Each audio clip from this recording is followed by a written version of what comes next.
So let's now have a look at what quality engagement is, because really before we get into planning, we want to have a bit of an idea of what quality might look like. And as a way of starting that, we're going to have a look at IAP2 and some of their core values. But I'll get you just to think about a time that you were part of an engagement project that didn't go very well. So just take a moment just to kind of think about a time where either people didn't show up, the conversations weren't productive, or the outcomes weren't quite what was needed to happen. And I get you to think about that as I go through these core values. And just see how these core values, how many of them maybe were or weren't applied to that engagement project. So here they are. 7 core values in total. Core value number 1, that those affected by a decision actually have the right to be involved in the decision-making process. So it's one of the core values that says if you're actually going to be influencing or affecting others, that really they should have some involvement in the decision-making process. Doesn't mean that they need to be the full decision makers, but they need to have some involvement in that process. And as CRCs, you're delivering services that are actually affecting, in a good way, the community. So you'd want the community to have some role in that decision-making process as to what those services are. Also, number 2, that contribution will actually influence the decision. If we go out and engage and just do what we think we wanted to do anyway, and we can't demonstrate how we've actually taken their thinking on board, all we're doing is tokenistic engagement. And when you're talking to somebody and it's obvious that they're not listening, the response or the relationship doesn't go very well for very long. Number 3 is recognising that decisions get more sustainable the more you're able to integrate the diversity of voices and needs in the room, and having a look at what, both the participants but also the decision maker. And I think this is really important, because it's not about going out and engaging and just going, we're going to do whatever you want us to do, because as an organisation you've got a limited budget. So your needs, what your capabilities and capacities are actually part of that conversation, and that leads to better outcomes as well.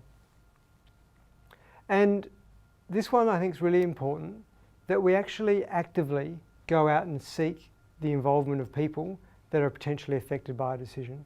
So we actually put the effort in, rather than just kind of putting out an email to people that we know that know us, but we actually put the effort in to go out and go, well, who might be interested? How do we work out if they are interested? I've done a lot of work, some work up in Broome recently, where we spent a lot of time doing a whole series of interviews with people even before we actually did the engagement. So we were going out and getting people interested, or getting our sense of how they wanted to be engaged before anything was happening. And that actually leads to that next core value, that we actually speak to people about how they want to be engaged.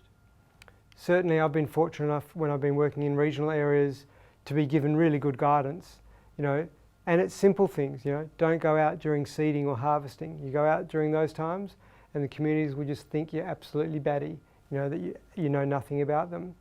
There are certain times of year that work better. There are certain times of day or night that work better for different community members. So are we assuming that we understand that, or have people kind of told us the way they want to work? So I've just done some work in the health department, and what was really interesting, we did some survey work as part of some overall strategy for health priorities in that region. And the print surveys were by far the most popular. Where everybody is saying you've got to do everything online, it was really interesting that this community responded much more effectively to being able to write things down. So if we had gone with our assumptions and not checked in with them, we would have missed the mark. So it's really important to check, how do people want to be engaged. Then it's important that we actually give people the information they need so they can participate in a meaningful way. Here's a scenario for you. Somebody comes up to you and says, here's a project I've been working on. It's a lever arch file full of documents. They put it on your desk and they say, there's a bit of a summary at the front. Can you come and let me know what you think in the next half an hour? How do you respond when somebody kind of lands something like that on your table with all that information for you to process? More often than not, people kind of don't respond in the best way. Yet we do this when we do community workshops. We roll up to a community workshop, We give people a PowerPoint summary of all the work that we've been doing, and we then turn to them and say, well, what do you think of what we're doing? And then we get surprised when sometimes we get people kind of grumbling or not really understanding. So do we need to give people information ahead of time? What do we need to do so people can feel like they can contribute in a meaningful way? And now, number 7, and this is probably one of the most missed ones in the community, is that we actually go back to the people that have participated and told them about the outcomes of the process. So many people, when I go out into communities, one of the things that they say is, why should we bother talking to you?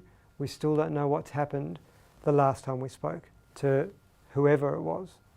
So closing the loop, showing that you've respected their time and contribution by letting them know and keeping them informed, is a super important way of maintaining a really positive relationship.